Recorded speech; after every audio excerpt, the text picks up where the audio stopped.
Assalamualaikum warahmatullahi wabarakatuh. Selamat datang dan terima kasih sudah bergabung di channel ini. Pada kesempatan ini kita akan membahas mengenai booming durian di China. Adakah peluang untuk Indonesia? Pembahasan kita akan kita bagi dalam beberapa bagian. Yang pertama adalah latar belakang, kemudian mengapa permintaan durian itu sangat meningkat di China, negara-negara mana saja yang menjadi suppliernya, pemasoknya, bagaimana kita bisa memanfaatkan peluang ekspor durian ke China, apa isu-isu besar ke depan, dan penutup.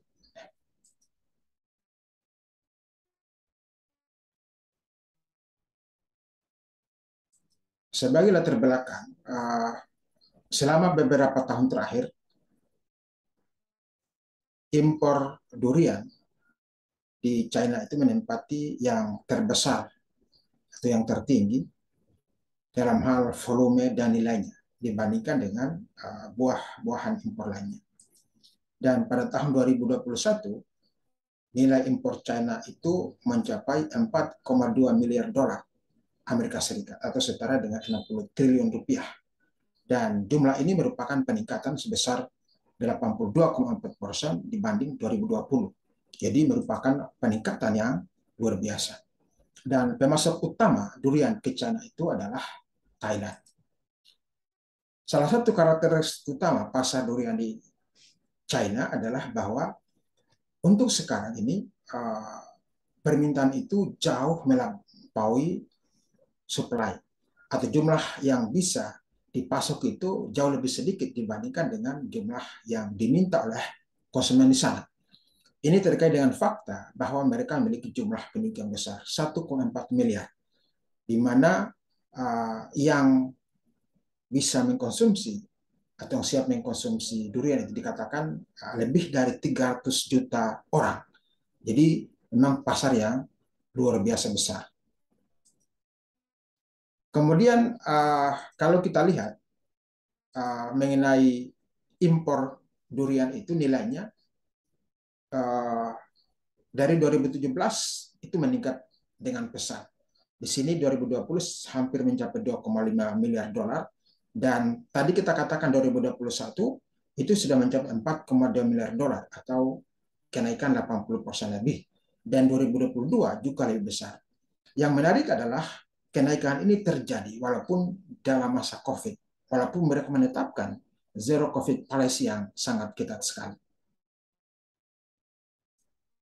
Mengapa permintaan itu meningkat? Ada beberapa yang bisa kita ajukan. Yang pertama terkait dengan perekonomian. Perekonomian mereka yang membaik, meningkatkan jumlah atau rata-rata pendapatan yang kemudian berpengaruh pada perubahan gaya hidup dan preferensi konsumen.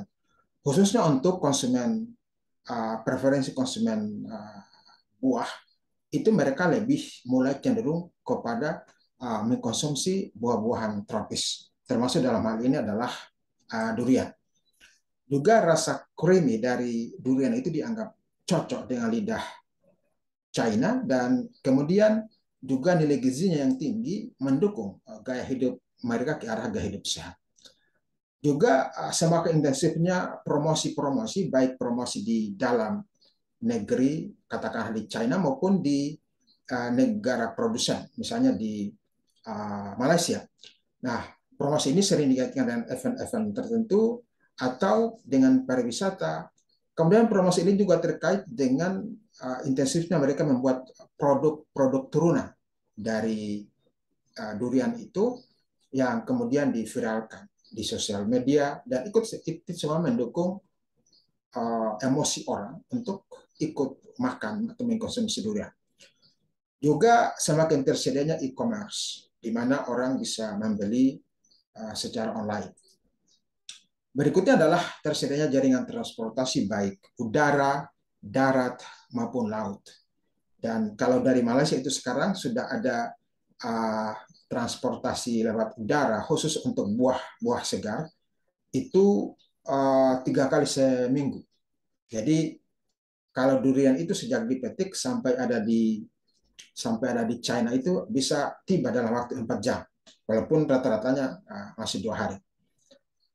Kemudian kemajuan teknologi yang penting sekarang adalah adanya teknologi pembekuan nitrogen kriogenik. Dengan pembekuan nitrogen kriogenik ini, maka rasa, kemudian struktur, kemanisan, dan kesegaran dari durian itu bisa tetap terjaga dan malahan bisa bertahan sampai 1,5 tahun. Kemudian adanya RCEP, Regional Comprehensive Economic Partnership, atau Perjanjian Kemitraan Ekonomi Komprehensif Kawasan. Jadi RCEP ini beranggotakan 15 negara, 10 negara ASEAN ditambah China, kemudian Korea Selatan, Jepang, Selandia Baru, dan Australia. Jadi 15 negara. Tadinya dengan China, tapi China menarik diri. Dengan 15 negara ini, maka blok perdagangan bebas ini merupakan blok perdagangan terbesar. Karena dia bisa menyumbangkan 30% perdagangan dunia, kemudian 30% dari total GDP dunia, dan ada 2 miliar penduduknya. Dan tentunya ada beberapa tujuan. Antara adalah mengintegrasikan sistem perdagangan yang terbuka, adil, dan berbasis pada aturan-aturan yang sepakat, memperkuat juga pemulihan ekonomi pasca pandemi, dan yang ingin diprioritaskan atau ingin dijadikan sebagai sarana itu adalah hambatan perdagangan yang dikurangi atau dieliminir. Jadi baik yang bersifat tarif atau non tarif. Katakanlah yang terkait dengan buah segar ini, di perjanjian itu diarahkan bahwa prosedur kepabeanan hanya boleh maksimal 6 jam. Jadi harus kurang dari 6 jam. Jadi tentu dengan adanya keputusan ini atau perjanjian ini atau kesepakatan ini, maka sangat memfasilitasi lalu lintas impor ekspor buah-buah segar yang tadinya bisa berhari-hari, yang kemudian membuat produk itu busuk, rusak, sekarang hanya dalam waktu 6 jam. Kemudian negara-negara yang menjadi negara pemasok, sebelum itu di sini ada data mengenai impor produk buah-buahan ke China selama 7 bulan pertama 2022 ini. Di sini kelihatan sekali bahwa Thailand jauh melampaui negara-negara lainnya dalam hal nilainya tadi. Mereka bisa mengekspor ke China itu sampai 4,5 miliar dolar. Sedangkan kita harus puas pada posisi yang kelima dengan nilai 109 juta dolar saja. Jadi ini menunjukkan bahwa ketinggalan kita masih jauh, masih banyak yang harus kita lakukan untuk bisa menggenjot produk buah-buahan kita ke China. Kemudian yang terkait dengan ekspor durian ke China, yang dominan itu tentunya adalah Thailand, 94%. Tapi ini data dari beberapa tahun sebelumnya, dan Malaysia itu 5%. Di sini Thailand dikatakan produksi dalam negerinya itu 600.000 metrik ton. Padahal sekarang 2021 itu sudah 1,2 juta ton. Jadi peningkatan yang 100%. Malaysia juga meningkat. Nah, kenapa dia bisa meningkat dari 600 sekarang menjadi 1,2 juta? Dari 600.000 menjadi 1,2 juta. Itu karena pertama pasar China itu yang terbuka lebar, dan mereka sudah mengantisipasi jauh hari sebelumnya adanya RCEP tadi. Tapi juga ini bisa dilakukan berarti bahwa memang mereka melakukan ekstensifikasi dan intensifikasi. Artinya mereka melakukan upaya-upaya untuk meningkatkan produktivitas itu, baik melalui intensifikasi maupun ekstensifikasi, sehingga mereka bisa meningkatkan produksinya, dan kemudian mereka bisa memanfaatkan pasar China yang terbuka lebar tadi. Tapi memang Thailand dan Malaysia itu tidak hanya mengekspor durian ke China, tapi juga ke negara-negara lain seperti Australia, Selandia Baru, kemudian Eropa. Nah, yang menarik adalah harga dari durian Raja Musang dari Malaysia itu sangat mahal sekali. Untuk di tahap di Malaysia saja itu $24 per kilogram atau sekitar 300.000 per kilogram. Sedangkan di China itu sudah 1,8 juta per kilogram. Jadi tinggi sekali sehingga di negara-negara ASEAN lain itu durian itu disebut sebagai the new gold atau emas baru. Kebetulan memang isi durian itu, daging durian itu berwarna kuning sehingga pas dengan warnanya dan dengan nilai yang tinggi, maka dia disebut the new gold atau emas baru. Nah, di Malaysia sendiri untuk bisa merespon ini, mereka sudah menyatakan bahwa durian itu menjadi komoditas penting yang harus digenjot. Sehingga kemudian ada dua hal yang penting dari Malaysia itu. Yang pertama, ada kaitannya dengan deforestasi, karena mereka harus membuka hutan untuk bisa mendirikan perkebunan-perkebunan baru. Yang kedua adalah ada trade off dengan kelapa sawit. Beberapa kelapa sawit yang sudah tua itu tidak diremajakan lagi dengan menanam kelapa sawit yang baru, tapi diganti dengan durian.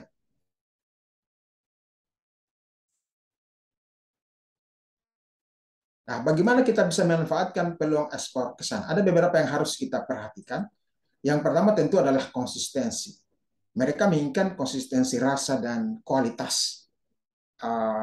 Kemudian juga dengan kuantitas. Jadi yang pertama tentu kualitas, nanti sesudah itu tentu akan ada penyortiran dari sisi ukuran, berat, kemanisan, kenampakan. Nah, untuk kuantitas tentu memang dipahami bahwa ada unsur seasonality, ada unsur musiman. Tapi tentu yang penting adalah bahwa kita bisa menyampaikan atau mendeliver sesuai kontrak.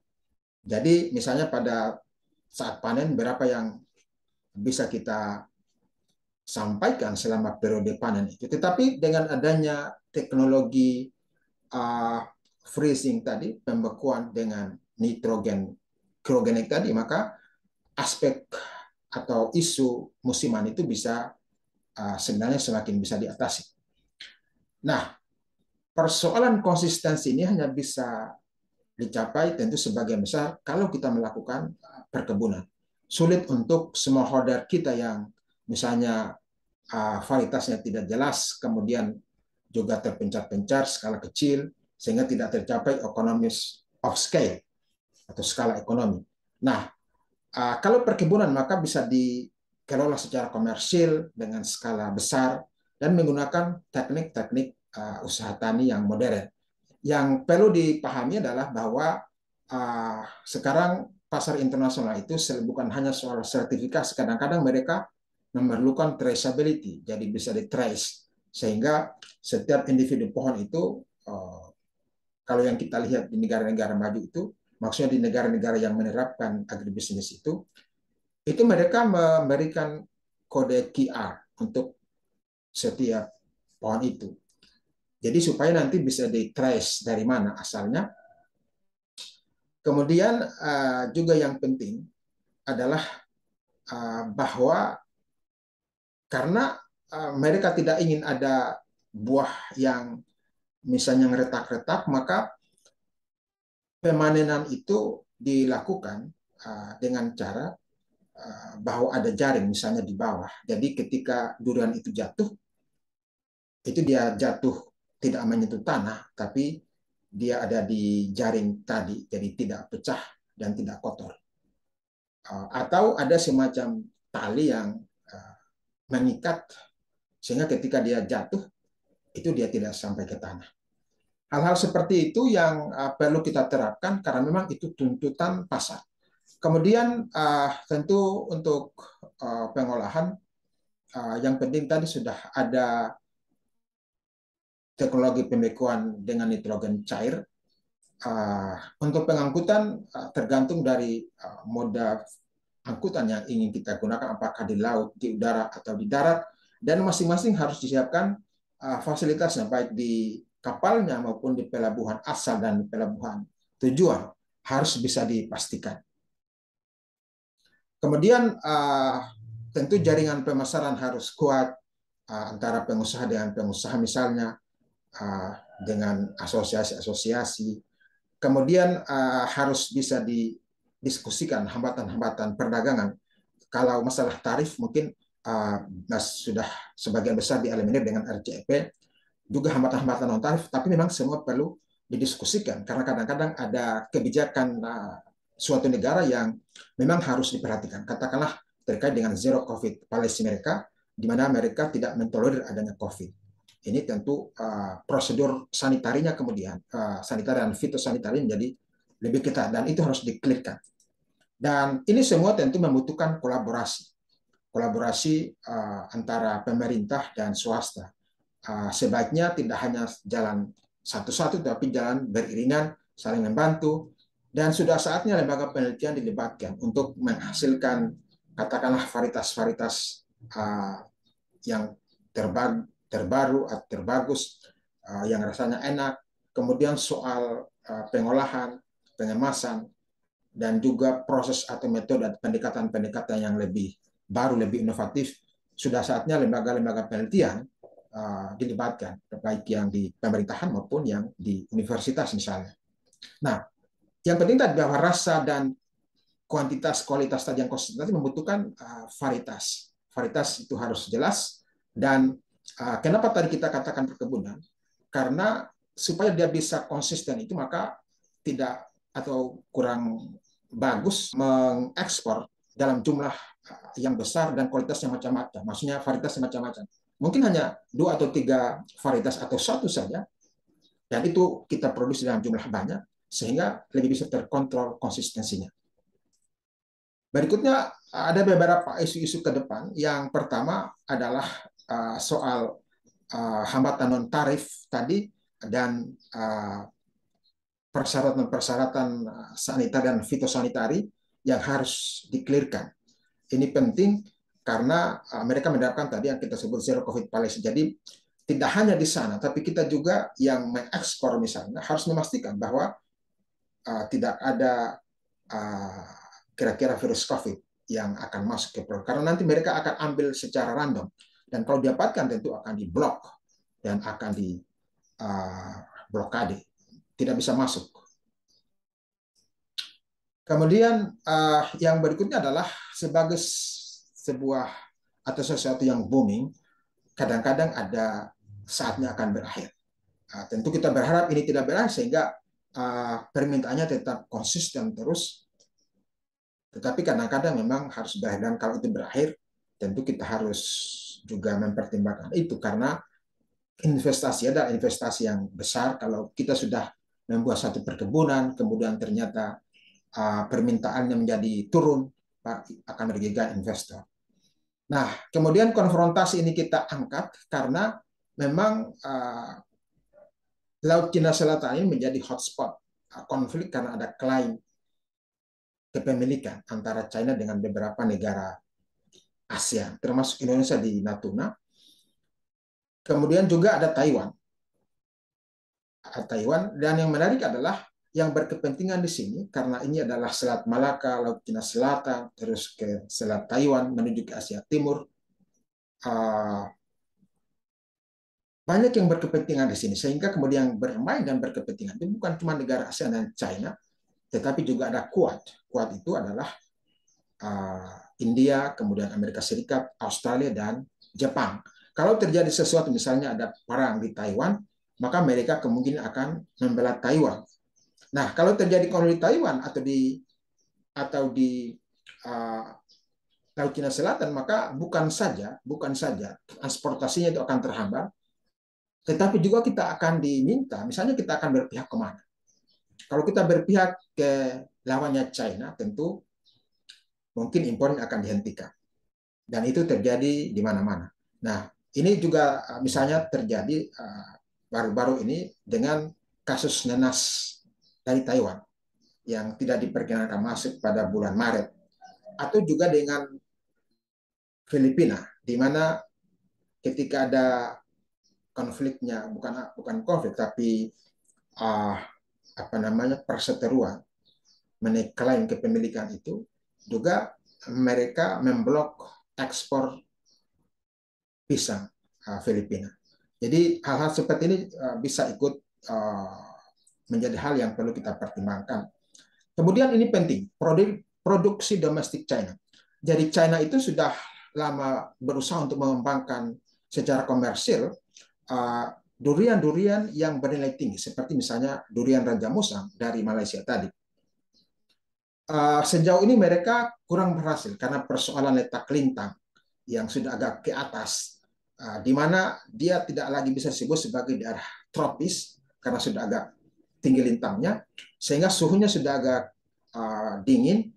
Kemudian ada angin taifun, angin topan yang sering menyerang, dan ada masalah-masalah agroklimat lainnya. Tetapi karena nilainya yang besar dan ini booming, permintaannya luar biasa besar, maka mereka terus mengembangkan. Dan sekarang sudah dibangun perkebunan-perkebunan yang luas di China. Sehingga kalau ini berhasil, bisa saja 2-3 tahun ke depan, apa namanya, produksi domestik mereka akan merajai pasar mereka, sehingga ini akan mengancam juga negara-negara produsen seperti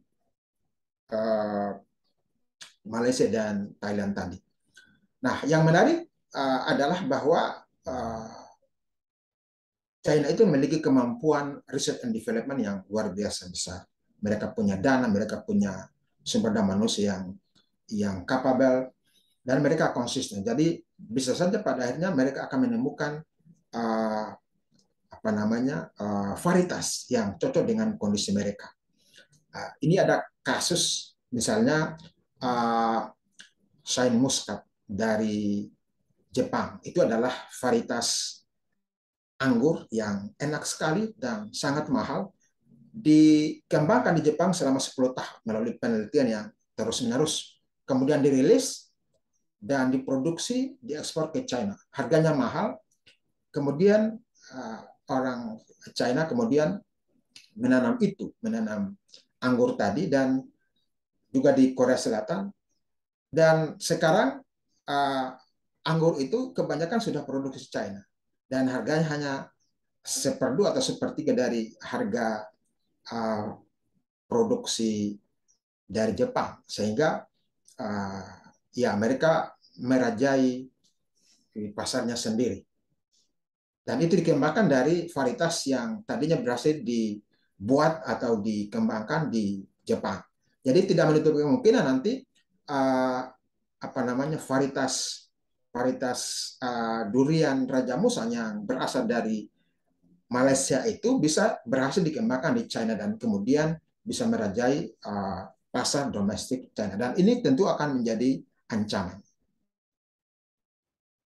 Nah, sebagai penutup, bahwa kita melihat memang ada booming durian dan permintaan pasarnya luar biasa besar, permintaan masih lebih besar dari supply, sehingga ada peluang ekspor dari Indonesia.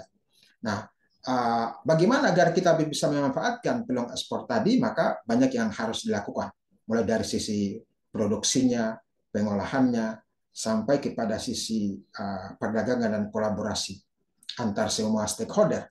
Tapi intinya adalah kita harus kerja keras dan kolaborasi. Dan dengan itu mudah-mudahan kita bisa memanfaatkan peluang pasar tadi untuk bisa mengekspor produk-produk pertanian kita. Bukan hanya durian, tapi juga produk-produk pertanian. Kalau kita lihat pasarnya tadi luar biasa besar, dan itu semakin terjamin dengan adanya RCEP tadi. Saya kira demikian apa yang dapat saya sampaikan pada kesempatan ini. Terima kasih banyak atas perhatiannya, dan kita akan lanjutkan di video-video berikutnya. Wassalamualaikum warahmatullahi